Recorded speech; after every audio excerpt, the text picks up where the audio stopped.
तो दोस्तों आप सभी को पता है कि F404 और F414 इंजन को लेकर भारत की तरफ से ये प्रयास किए जा रहे हैं कि जल्द से जल्द इस इंजन को भारत के अंदर ही मेक इन इंडिया के तहत बनाया जाए। और ऐसे में देखना ये होगा कि फाइनली भारत यहाँ पर कितना कामयाब हो पाता है, क्योंकि ये हमारे प्रोजेक्ट्स के लिए बहुत ही ज्यादा इम्पोर्टेंट है। और एक तरफ जहां पर F404 के डिले के चलते तेजस MK-1A फाइटर जेट हमारा बुरी तरह से प्रभावित हुआ है। और आपने देखा जो फाइटर जेट मार्च के महीने में पहला यहां पर डिलीवर किया जाना था वो आज तक डिलीवर नहीं हो पाया है। लेकिन अब ये माना जा रहा है कि दिसंबर तक जो F414 इंजन है इसकी डील को ऑफिशियली साइन कर लिया जाएगा और कॉन्ट्रैक्ट भी साइन कर लिया जाएगा। ऐसे में जनरल इलेक्ट्रिक एरोस्पेस की यहाँ पर बात की जाए और साथ ही हिंदुस्तान एरोनॉटिक्स को यहाँ पर मिलाया जाए तो इनके बीच में ये डील फाइनलाइज होनी है, जहां पर F414 इंजन को निर्माण करने को लेकर फाइनली यहां पर डील साइन की जाएगी। इनिशियली यहां पर रिपोर्ट्स में ये बताया गया है कि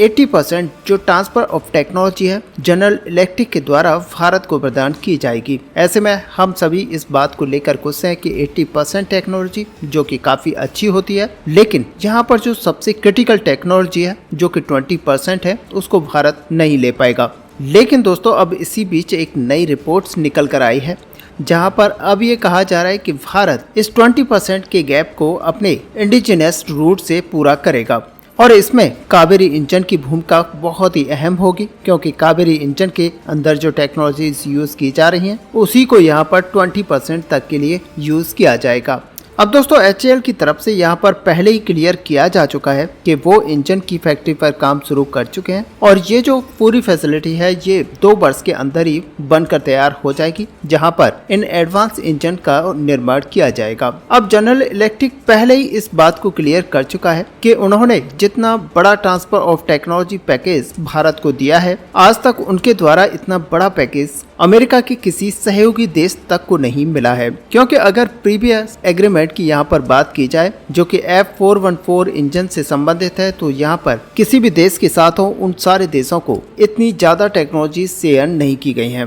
और ऐसे में भारत वो पहला देश बनने वाला है जिसको इतनी बड़ी टेक्नोलॉजीज यहाँ पर मिलने वाली है, जहाँ पर कई सारे क्रिटिकल पार्ट्स का निर्माण भारत के अंदर ही किया जाएगा जो कि प्राइवेट कंपनियां मिलकर करेगी। अब यहाँ पर जनरल इलेक्ट्रिक ने इस पर बात करते हुए बताया है कि 20% जो टेक्नोलॉजी है वो रिटेन करके रखी जाएगी और उसको भारत को प्रदान नहीं किया जाएगा। हालांकि उनकी तरफ से इस 20% टेक्नोलॉजी को लेकर कुछ स्पेसिफिकेशन डिटेल्स को नहीं दिया है, लेकिन ऐसा माना जा रहा है कि जो कास्टिंग प्रोसेस होने वाली है, यानी कि जो सिंगल क्रिस्टल ब्लेड का प्रोसेस होने वाला है, वो जनरल इलेक्ट्रिक की तरफ से रिटेन रखा जाएगा। हालांकि जो कोटिंग है और मशीनिंग है इन ब्लेड्स की, ये टेक्नोलॉजी हिंदुस्तान एरोनॉटिक्स लिमिटेड को रिसीव होगी। लेकिन इसके अलावा जो फुल सॉफ्टवेयर होता है जो कि फुल अथॉरिटी डिजिटल को यहाँ पर कंट्रोल करता है, इसको भी जनरल इलेक्ट्रिक कंपनी के द्वारा रिटेन करके रखा जाएगा। यानी कि आप ऐसे मानकर चल सकते हैं कि जो सॉफ्टवेयर इसको पूरी तरह से कंट्रोल करता है ये जनरल इलेक्ट्रिक के द्वारा रिटेन करके रखा जाएगा, जो कि ओवरऑल इंजन के परफॉर्मेंस को यहाँ पर कंट्रोल करता है और इन चीजों को रिटेन करके रखा जाएगा। अब यहाँ पर देखा जाए तो जो 20% टेक्नोलॉजी की बात की जा रही है ये बेसिकली डायरेक्टली जनरल इलेक्ट्रिक के द्वारा हिंदुस्तान एरोनॉटिक्स लिमिटेड को सप्लाई नहीं की जाएगी और ऐसे में 80% टेक्नोलॉजी है जो कि सप्लाई की जाएगी। अगर यहाँ पर सही मायने में समझे तो 20% जो टेक्नोलॉजी है इसको एक पार्ट मान सकते हैं और ऐसे में यहाँ पर जो 80% टेक्नोलॉजी है वो अलग अलग पार्ट्स के थ्रू हिंदुस्तान एरोनॉटिक्स लिमिटेड को सप्लाई की जाएगी।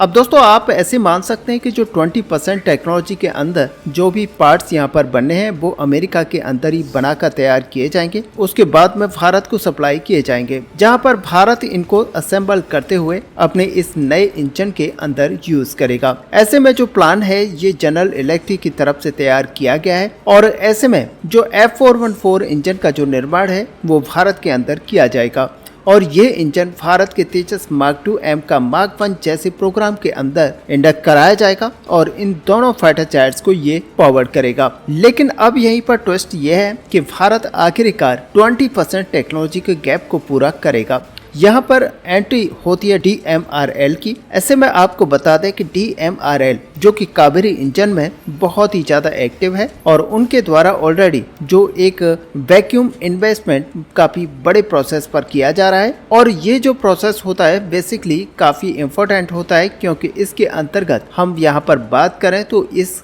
प्रोसेस के अंदर ही सिंगल क्रिस्टल ब्लेड्स को बनाया जाता है और ऐसे में जो गैस टरबाइन रिसर्च एस्टेब्लिशमेंट के लिए ब्लेड्स जो बनाई जा रही हैं वो इसी के द्वारा बनाई जा रही हैं। और क्योंकि अब ये जो टेक है काफ़ी इम्पोर्टेंट माना जाता है तो ऐसे में ये इंजन कंपनीज को हेल्प करेगी और इसका इस्तेमाल वो अपने इंजन डेवलपमेंट के प्रोग्राम में कर पाएंगे। और ऐसे में माना जा रहा है कि इंडिया के अंदर ये जो टेक्नोलॉजी डेवलप की गई है ये आने वाले भविष्य में जो 100% इंजन के पार्ट्स की सप्लाई है उसको मैन्युफैक्चरिंग करने में लोकली मदद करेगा। और ऐसे में हम ये कह सकते हैं कि एक मेजर माइलस्टोन होगा जो कि इंडियन इंडस्ट्री के द्वारा यहाँ पर बनाया जाएगा और ऐसे में हम ऐसे कंपोनेंट्स को यहाँ पर इंडिजनाइजेशन कर पाएंगे जिसके लिए अमेरिका अलाउ नहीं करता है। हालांकि इसके लिए कहीं न कहीं हमें परमिशन की जरूरत पड़ेगी जो कि अमेरिका की जनरल इलेक्ट्रिक कंपनी के द्वारा ली जाएगी और उसके मिलने के बाद में ही ये सारे काम स्टार्ट किए जाएंगे। लेकिन ये भी है कि जनरल इलेक्ट्रिक यहाँ पर इंटेलेक्चुअल प्रॉपर्टी राइट्स हैं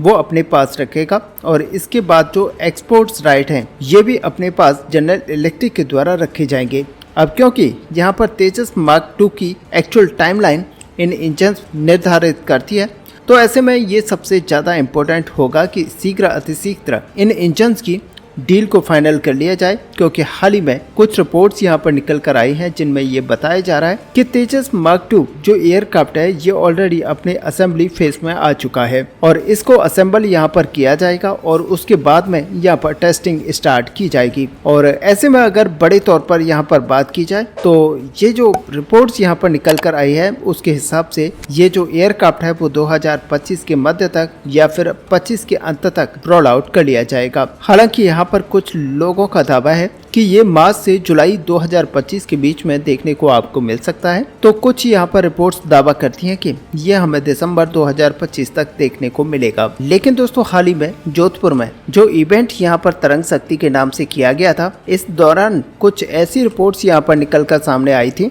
जो कि बेसिकली एरोनॉटिकल डेवलपमेंट एजेंसी के हवाले से आई है और उनकी तरफ से ये कहा गया है कि 2025 में रोल आउट संभावित है। इसके अलावा ये जो पहली उड़ान है इस एयरक्राफ्ट की वो 2025 के अंत तक देखने को मिलेगी। लेकिन हम यही चाहेंगे कि सारी चीजें यहाँ पर 2025 के स्टार्टिंग में ही खत्म हो जाए और मिड आते आते पहली फ्लाइट को यहाँ पर कंडक्ट करा लिया जाए, क्योंकि इसके बाद में आप मानकर चल सकते हैं कि 2 से 3 वर्ष का समय लगेगा जब यहाँ पर अलग अलग टेस्टों को किया जाएगा और उसके बाद में आप मानकर चल सकते हैं कि 2029 से 30 में ये फाइटर जेट अपने प्रोडक्शन में पहुंचेगा। तो दोस्तों कुल मिलाकर अगर देखा जाए तो जो 20% टेक्नोलॉजी का गैप था वो भारत यहाँ पर फिलअप करने के लिए पूरी तरह से तैयार है, बशर्ते कि यहाँ पर American company general electric Bharat को इसको फिलअप करने का ऑप्शन देती है और वो यहाँ पर सहमति देती है। लेकिन यहाँ पर देखना होगा कि आखिरकार इस इंजन को डेवलप होने में समय कितना लगता है और उसी पर हमारे तेजस MK2 की टाइमलाइन यहाँ पर डिपेंड करेगी। ऐसे में दोस्तों आपका इस पूरे टॉपिक को लेकर क्या व्यू है, आप अपना व्यू हमें कमेंट में लिखकर जरूर बताएं। साथ ही अगर वीडियो आपको अच्छी लगी हो तो लाइक और शेयर करना ना भूलें। मिलते हैं नेक्स्ट वीडियो में, तब तक के लिए जय हिंद जय भारत।